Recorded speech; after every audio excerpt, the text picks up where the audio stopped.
Bismillahirrahmanirrahim. Assalamualaikum warahmatullahi wabarakatuh.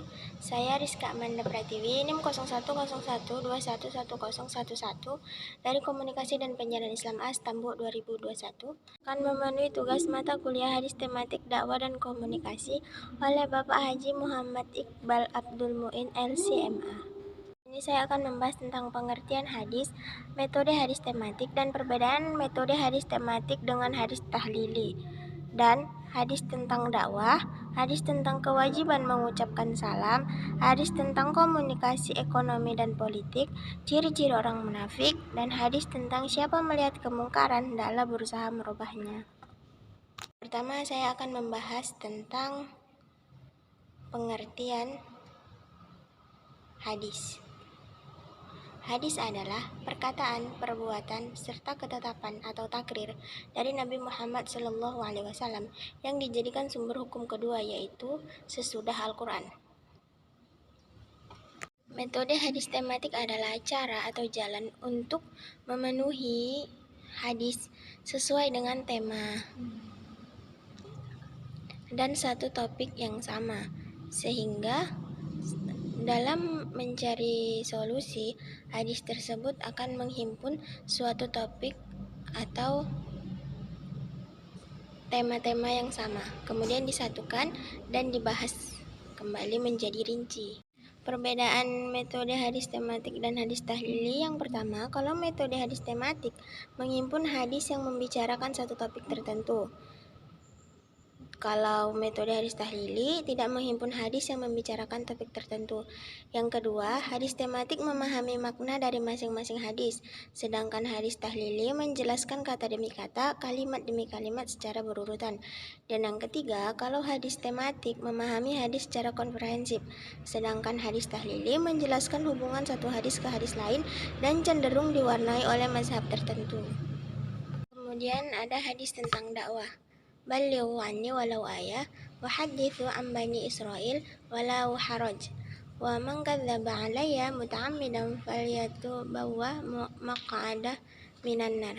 Hadis ini diriwayatkan oleh Abdullah bin Ammar dan termasuk hadis musyabah dengan nomor hadis 335, yang artinya, sampaikanlah dariku meskipun satu ayat dan beritakan atas nama Bani Israel dan tidak ada salahnya, dan barang siapa dengan sengaja berdusta terhadapku maka duduklah dia di neraka.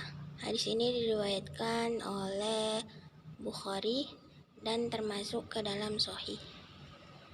Kemudian ada hadis tentang kewajiban mengucap salam. Haddatsana rajulan min Bani Amir annahu istadzana ala Nabi sallallahu alaihi wasallam wa huwa fi baitin faqala a'aliju faqala Nabi sallallahu alaihi wasallam li khadimi ukhruj ila hadza fa'allamuhu istidan faqul lahu qul assalamu alaikum adkhulu fasami'ahu rajulu faqala assalamu alaikum adkhulu fa'adzin lahu Nabi sallallahu alaihi wasallam fadakhalahu. Akhraja Abu Dawud wa Ahmad. Yang artinya, suatu hari datang seorang dari Bani Amir ke rumah Rasulullah dan meminta izin untuk memasuki rumah beliau. Maka Rasulullah berkata kepada pembantunya, "Keluarlah kamu dan ajarkan laki-laki itu adab meminta izin. Katakanlah kepadanya untuk mengucapkan Assalamualaikum. Bolehkah aku masuk?"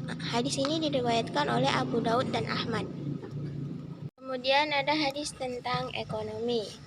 Ani bin Umar radhiyallahu anhu anna Rasulullah sallallahu alaihi wasallam qala la yabi'u ba'dukum ala bai'i ba'd. Rawahu Muslim, yang artinya dari Ibnu Umar radhiyallahu anhu, sesungguhnya Rasulullah sallallahu alaihi wasallam bersabda, sebagian kalian tidak boleh membeli atas pembelian sebagian yang lainnya. Hadis ini diriwayatkan oleh Muslim. Kemudian ada hadis tentang politik. Ma ra'aita syai'an asbaha bil lamam mimma qala Abu Hurairah anin Nabi sallallahu alaihi wasallam innallaha kataba ala bani Adam khatahu minaz zina adraka dzalika la mahalatu fa zinal ainin nazar wa zinal lisanil mantiq wan nafsu tamanna wa tashtahi wal farju yasaddiqu dzalika aw yukadzibuhu. Rawahu Abu Hurairah. Nah, yang artinya saya belum pernah melihat sesuatu yang lebih seperti penistaan daripada apa yang dikatakan Abu Hurairah atas otoritas Nabi. Semoga doa dan nama Allah besertanya. Allah menetapkan untuk anak Adam bagiannya dari pencabulan dan dia pasti menyadarinya. Mata melihat, zina lidah adalah logika, jiwa berhasrat dan kemudian percaya atau mengingkarinya. Hadis ini diriwayatkan oleh Abu Hurairah dan termasuk ke dalam Sahih Bukhari dengan nomor hadis 6612. Kemudian saya akan membahas juga tentang ciri-ciri orang munafik. Dalam hadis ada 3 ciri-ciri orang munafik. Yang pertama, apabila berbicara ia berdusta. Orang yang berbohong atau berdusta termasuk orang yang munafik dan tidak disukai oleh Allah. Yang kedua, apabila berjanji ia ingkar.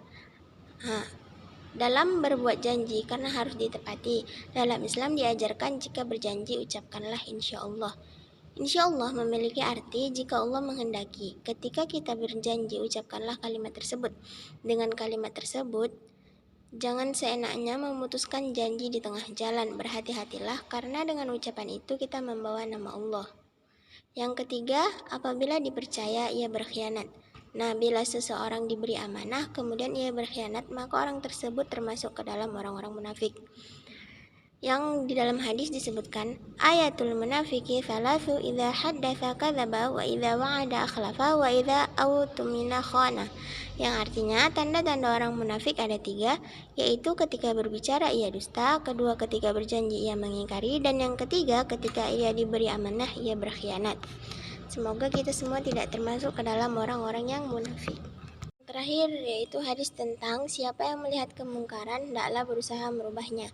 An Abi Sa'id Al-Khudri radhiyallahu anhu qala sami'tu Rasulullah sallallahu alaihi wasallam yaqul man ra'a minkum munkaran falyughayyirhu bi yadihi fa illam yastati' fa bi lisanihi fa illam yastati' fa bi qalbihi wa dzalika adhaful iman, rawahu Muslim. Artinya, dari Abu Sa'id Al-Khudri radhiyallahu anhu ia berkata, aku mendengar Rasulullah sallallahu alaihi wasallam bersabda, barang siapa dari kalian melihat kemungkaran, ubahlah dengan tangannya, jika tidak bisa, ubahlah dengan lisannya, jika tidak bisa, ingkarilah dengan hatinya, dan ia merupakan selemah-lemahnya iman. Hadis ini diriwayatkan oleh Muslim dengan nomor 49. Sekian yang bisa saya sampaikan. Semoga bermanfaat. Wassalamualaikum warahmatullahi wabarakatuh.